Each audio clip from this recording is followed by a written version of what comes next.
Wenn meine Werte von Freiheit, Würde des Menschen und Demokratie angegriffen werden, dann muss ich Gesicht und Farbe bekennen. Verantwortung als Lebensaufgabe. Darum ging es in der Rede, die Manuel Hurtig, Stadtverordneter in Luckenwalde, hielt. Vor 78 Jahren wurde das Konzentrations- und Vernichtungslager Auschwitz durch sowjetische Soldaten befreit.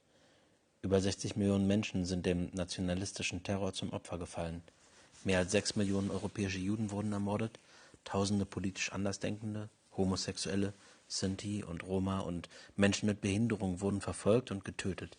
Warum ist es wichtig? Okay. Ich bin heute hier wie in jedem Jahr am 27.01., um der Befreiung von Auschwitz zu gedenken, weil das, was damit zusammenhängt, die Befreiung und das ganze Elend sozusagen, das durch die Nationalsozialisten angerichtet worden ist unbeschreiblich, ist eine Barbarei, kann man nicht anders sagen. Und vor kurzem habe ich irgendwie auch mitbekommen in den Nachrichten, dass ein Großteil der Befragten, das war eine Studie in den Niederlanden, dass ein Großteil der Befragten den Holocaust für einen Mythos hält. Das zeigt eigentlich nur, dass da noch viel mehr Arbeit geleistet werden muss und dass auch die generelle Relation von mir und auch die danach kommen, sozusagen auch die Verantwortung tragen müssen, dass dieser Tag nicht vergessen wird. Den bekanntesten Retter von über 1300 Menschen jüdischen Glaubens, Oskar Schindler, möchte ich hier zitieren. Darüber gibt es nichts zu sagen. Das ist selbstverständlich. Ich bin heute hier, weil die letzten Generationen langsam aussterben. Man muss daran gedenken, was damals passiert ist und was auch noch heute teilweise in manchen Köpfen rumschwirrt. Weil wenn es irgendwann vergessen werden sollte, was schrecklich wäre, dann kann sich sowas auch wiederholen. Das darf halt niemals wieder passieren. Am Ende der Gedenkfeier gehe ich in die Bibliothek. Da treffe ich Stefanie Günther und wir reden über diese Bank.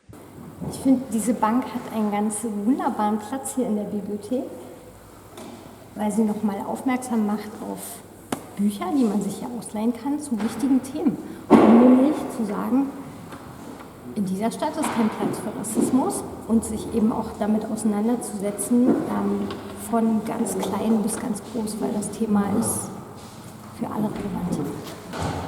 Ich wünsche mir für mein Kind, dass es ohne Rassismus aufwachsen kann.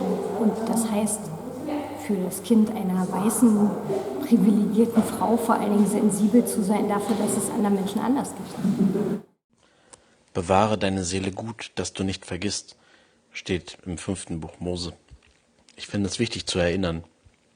Ich finde es wichtig, die Aufgabe ernst zu nehmen, die wir haben, als christliche Gemeinde gegenüber dem Judentum, als Deutsche gegenüber der Vergangenheit, als Mitmensch.